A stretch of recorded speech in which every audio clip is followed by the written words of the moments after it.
Ce journal vous est offert par Orange.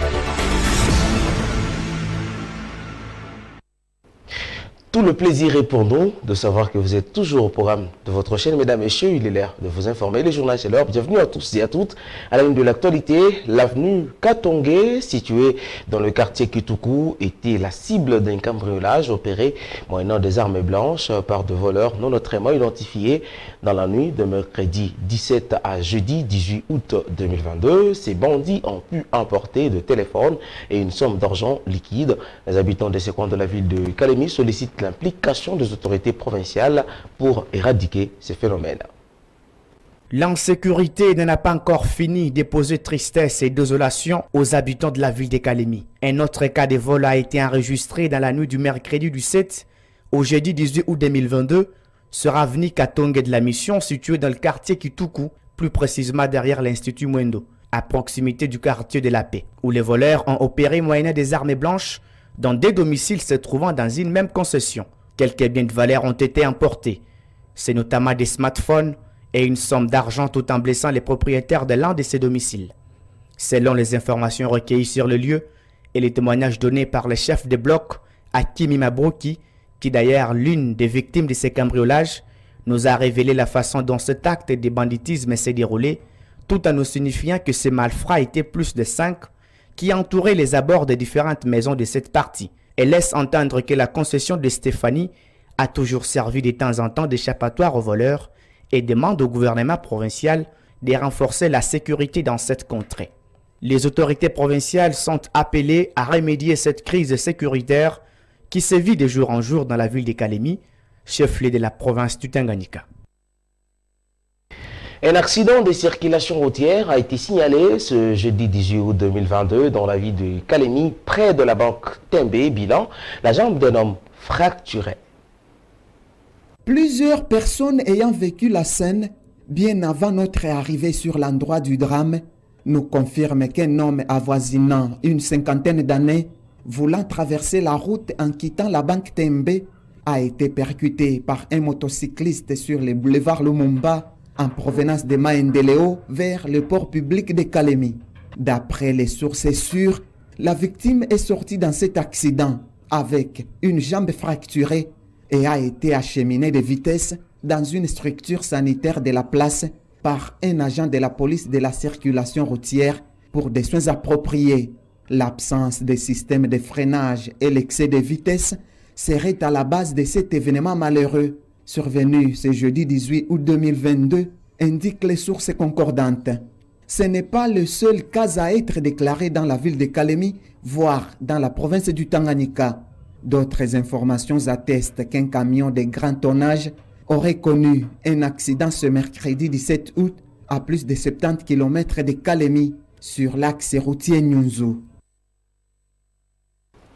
Les opérateurs économiques de territoire de Manono, en connivence avec la Fédération des entreprises du Congo, FEC en sigle, ont adressé un mémorandum à Madame le gouverneur de province ce jeudi 18 août 2022, dont une copie est parvenue à la rédaction de votre chaîne.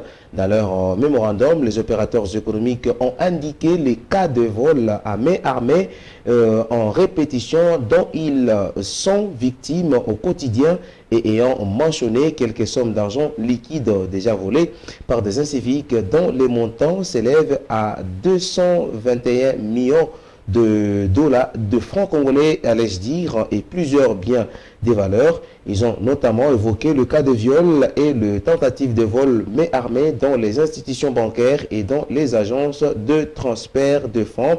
Ces commerçants ont également dénoncé la mafia qui s'effectue au poste de péage route. Le prix est élevé illégalement à 100 $ américains au lieu de 50 $ pour les camions de gros tonnage.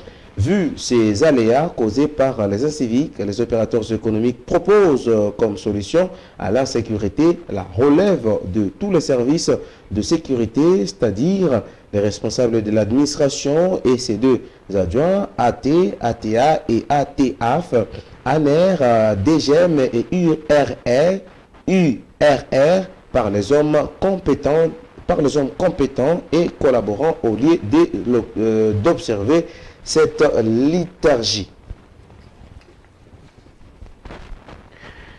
Après la prise de commande à la SADC par le président de la RDC Félix Antoine Tshisekedi Tshilombo, les réactions des Congolais s'opposent de partout. À Kalemi, les uns sont satisfaits et les autres ne le sont pas.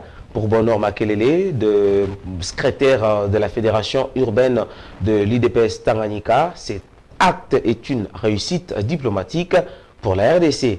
De son côté, Nathan Mugisho, président du mouvement citoyen Parlement debout sans tabou, Tshisekedi prend la tête de la SADC, est une visibilité de la RDC sur le plan international, mais il n'y a plus rien à espérer car il a été président de l'Union africaine et le pays n'a pas gagné, surtout la guerre à l'Est. Il est au micro de nos confrères. Et pour tous les Congolais, c'était une grande joie sur toute l'étendue du territoire national, puisque ce n'est pas facile à un président de la République à accéder à des postes de grandes responsabilités au sein des organisations régionales ou sous-régionales. Je me souviens, c'était l'Union africaine, aujourd'hui hier c'était la CAC et aujourd'hui c'est la SADC. Et j'espère que demain ça sera maintenant l'ONU que nous allons aussi, nous en tant que Congolais, diriger. Pourquoi pas ça? Diriger la SADC, ce n'est pas moindre, puisque sur le plan diplomatique, c'est une grande victoire. Vous avez vu certains dirigeants condamner l'agression barbare menée par les Rwandais à travers le M23. Ce n'est pas une perte d'État, non, c'est une grande victoire sur le plan diplomatique. Le président Antoine Félix Tshisekedi est le plus chanceux des présidents que nous avons déjà connus dans notre pays, parce que du point de vue diplomatique, notre pays a bel et bien occupé des bonnes places, des places de choix sur l'échiquier international, sur la scène internationale en Afrique. Du point de vue régional, vraiment c'est une bonne chose. Si aujourd'hui on doit encore diriger la SADC, donc notre président de la République, c'est quelque chose de bien. Mais parler des réalisations, c'est ça. Ce qui nous revient encore trop difficile, trop dur de dire mot, de placer un mot, parce que nous l'avons vu à la tête de l'Union africaine, mais le bilan ne nous a pas plu nous-mêmes à Congolais, parce qu'on a vu une Afrique qui était toujours déchirée par les guerres, on a vu une Afrique qui n'était pas dans sa cohésion, on a vu une Afrique qui était vraiment balkanisée, divisée, pourtant constituant un bloc massif, relief géographique, qui pouvaient être unis facilement. Nous avons vu particulièrement notre pays, malgré étant à l'Union africaine, notre pays n'a pas cessé de connaître les théâtres des conflits armés qui divisent l'Est, qui tuent beaucoup de gens, qui font piller notre richesse. Et à la dernière minute, c'est le Rwanda qui a été accusé d'être notre agresseur.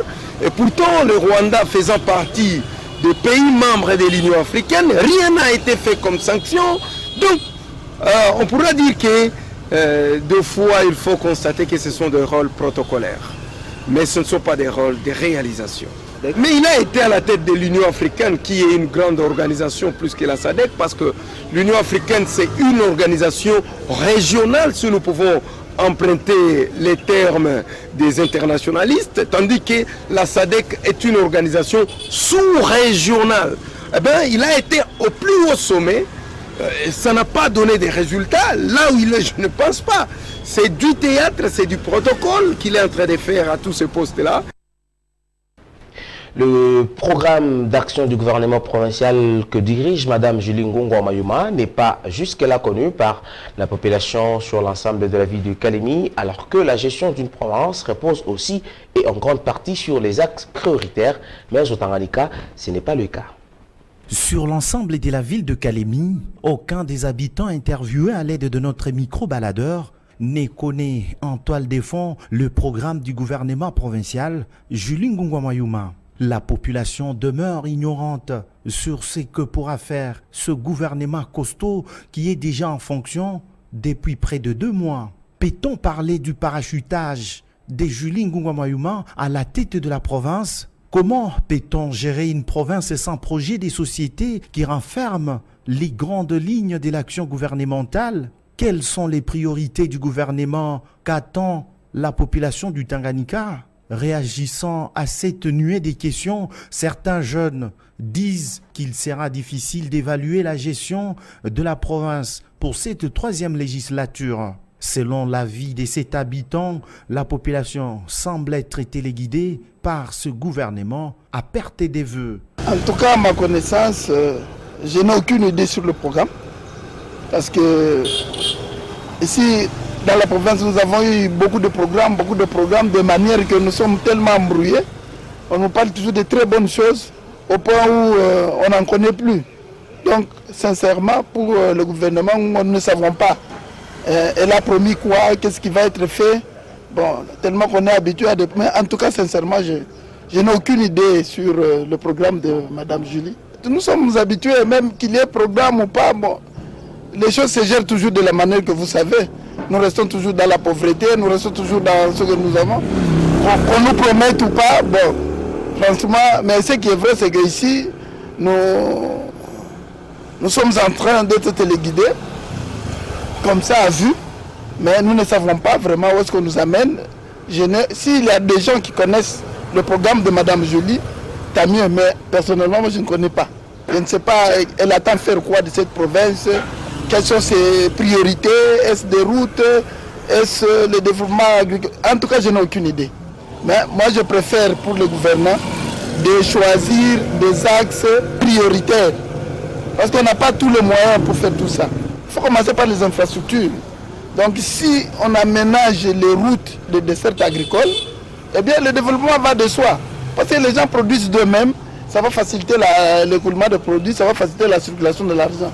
Pour l'instant, la population de la province du Tanganyika reste en attente des réalisations du gouvernement provincial sur tous les plans.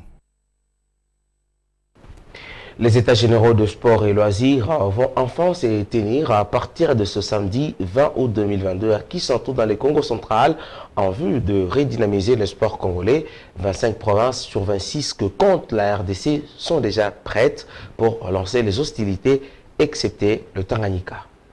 Ces assises se dérouleront sous la houlette du ministre de Sport et Loisirs Serge Nkondé, prévu à Kisantu au Congo central pour une durée de 5 jours, soit du 20 au 24 août 2022. Ces travaux connaîtront la participation notamment des délégués des ministres, de mouvements sportifs, des représentants des fédérations, des cadres techniques, des entraîneurs, des sportifs, des experts et même des journalistes spécialisés. Il sera question, durant ces états généraux, de réfléchir et proposer une réforme axée sur un nouveau modèle du sport susceptible de propulser les pays vers les performances et les hauts niveaux.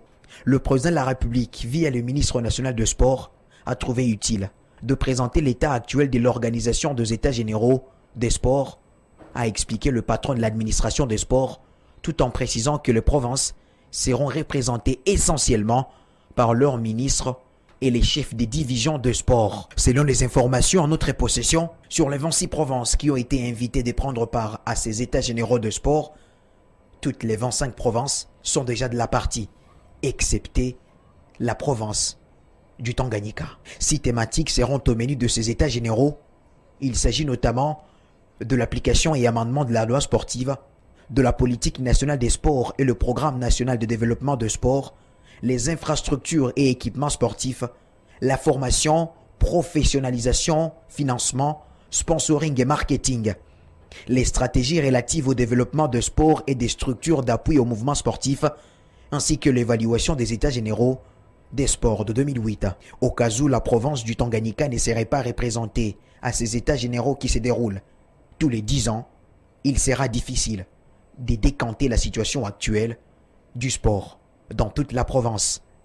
Il existe notamment ce grand stade qui contient une capacité de 14 500 places qui doit être homologué. Outre la province du Tanganyika, doit également avoir sa propre ligue. Tous ces points devraient être soulevés lors de ces états généraux qui débutent ce 20 août 2022. Il s'est de signaler que les participants doivent apporter leur contribution dans les détails afin de relever non seulement les failles ainsi que les maux qui minent le sport national, mais aussi les moyens de transformer les innombrables talents et les potentiels énormes dont dispose la RDC en résultat concret. La ministre provinciale de sport Angèle Moussangué ainsi que le chef des divisions AI, Alpha Nijan, sont toujours dans la province du Tanganyika jusqu'en séjour. Les sujets sur le processus électoral de 2023 en République démocratique du Congo et surtout la projection de l'enrôlement des électeurs au mois de décembre prochain restent le sujet le plus décortiqué par le journal paru ce matin à Kinshasa. Mesdames et messieurs, place à présent à la revue de presse.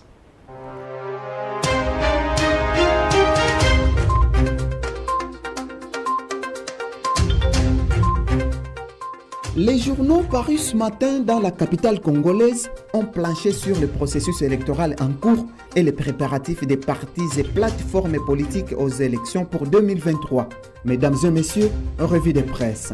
L'avenir titre en sa manchette « Denis Kadima projette l'enrôlement des électeurs pour décembre 2022 ».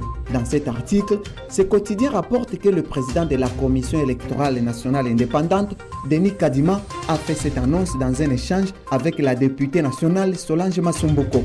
À l'issue de cette entrevue, signale ce journal, le président de la centrale électorale a confirmé l'opération de l'enregistrement des électeurs au mois de décembre 2022. Dans les colonnes de ce journal, 7 élus de la circonscription de Lukunga a déclaré « Le président Kadima m'a assuré que le travail est en cours et d'ici décembre, je crois que l'enrôlement des électeurs va commencer ». Selon le journal L'Avenir, Solange Masumbuko a également affirmé avoir rencontré le président de la CENI pour annoncer le lancement d'une sensibilisation participative des jeunes et des femmes sur le processus électoral. Africa News annonce un éminent tête-à-tête entre Muzito et Fayulu en perspective des joutes électorales de 2023. Selon cet hebdomadaire, la plateforme politique Lamuka, née à l'aube des dernières élections générales en 2018, vidée en l'espace d'une demi-législature de l'essentiel de ses leaders, veut mettre les points sur les i au sujet de son avenir. À ce sujet, souligne ce tabloïd, la rencontre entre ces deux ténors de Lamuka est de plus en plus évoquée dans les locaux de cette organisation politique. Initialement prévu entre mai et juin 2022, cet entretien, indique Africa News, une initiative de Muzito, a été renvoyée s'inédit en raison de l'agenda chargé des deux personnalités. Le présidium sera convoqué dans pas longtemps. Il y a urgence au regard des enjeux qui entourent l'avenir de Lamuka, a confié une source digne de foi dans les colonnes de cette tabloïd. À l'heure actuelle, pense ce journal, Martin Fayulu semble ne pas accorder assez d'importance au programme et tendre la main à qui peut l'aider à conquérir le pouvoir.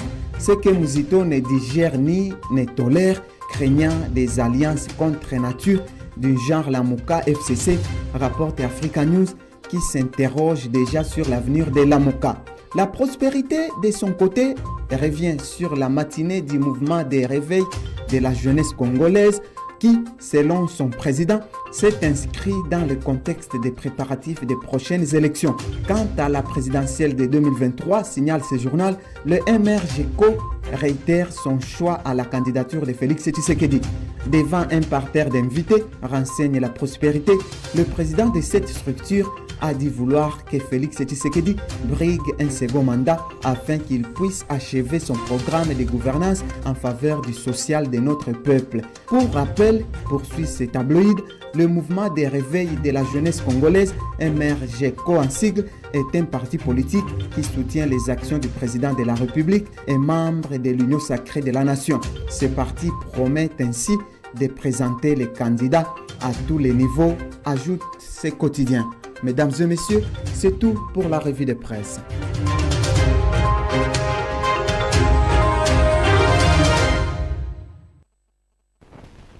Et voilà ce qui met faire cette édition du journal. Mesdames, Messieurs, merci à vous de l'avoir suivi. Suivez-nous encore sur la page YouTube RTGT Kalemi. Restez pour la suite de notre programme. Je vous retrouve pour une nouvelle édition. À très bientôt.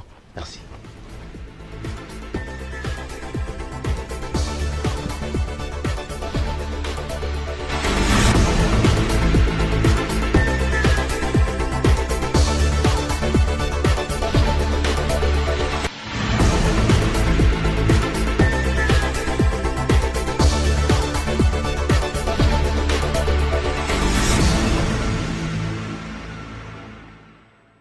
Ce journal vous a été offert par Orange.